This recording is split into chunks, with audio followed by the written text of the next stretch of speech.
BRS MLA Sabitha Indra Reddy వ్యాఖ్యలకు counter ఇచ్చింది Congress party. ఏడుపు ఎందుకు సబితమ్మ అంటూ ట్వీట్ చేసింది. చేవెళ్ల చెల్లమ్మ అని కాంగ్రెస్ పార్టీ ఆదరించినందుక, ఉమ్మడి ఆంధ్రప్రదేశ్లో హోంమంత్రిని చేసినందుక అని ప్రశ్నించింది. అసెంబ్లీ మీడియా పాయింట్లో బీఆర్ఎస్ నేతల నిరసన, సబిత వ్యాఖ్యలను ఉద్దేశిస్తూ కాంగ్రెస్ పార్టీ ఘాటుగానే ప్రశ్నల వర్షం కురిపించింది. సబిత కంట కన్నీరు, కష్టకాలంలో కాంగ్రెస్ను వదిలి పదవి కోసం బీఆర్ఎస్లో చేరినందుక, లేక బీఆర్ఎస్ ఎమ్మెల్యేగా ఉంటూ లోక్సభ ఎన్నికల్లో బీజేపీకి పనిచేసినందుక అంటూ వ్యాఖ్యానించింది. ఏడిస్తే సానుభూతి రాదు సబితమ్మ అంటూ ట్వీట్లో కామెంట్ చేసింది తెలంగాణ కాంగ్రెస్.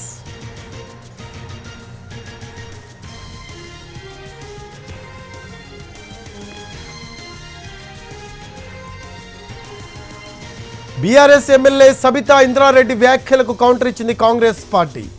ఏడుపెందుకు సబితమ్మ అంటూ ట్వీట్ చేసింది. చేవెళ్ల చెల్లెమ్మ అని కాంగ్రెస్ పార్టీ ఆదరించినందుక, ఉమ్మడి ఆంధ్రప్రదేశ్లో హోంమంత్రిని చేసినందుక అని ప్రశ్నించింది.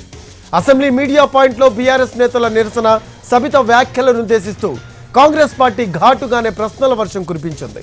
సబిత కంట కన్నీరు, కష్టకాలంలో కాంగ్రెస్ను వదిలి పదవి కోసం బీఆర్ఎస్లో చేరినందుక, లేక బీఆర్ఎస్ ఎమ్మెల్యేగా ఉంటూ లోక్సభ ఎన్నికల్లో బీజేపీకి పనిచేసినందుక అంటూ వ్యాఖ్యానించింది.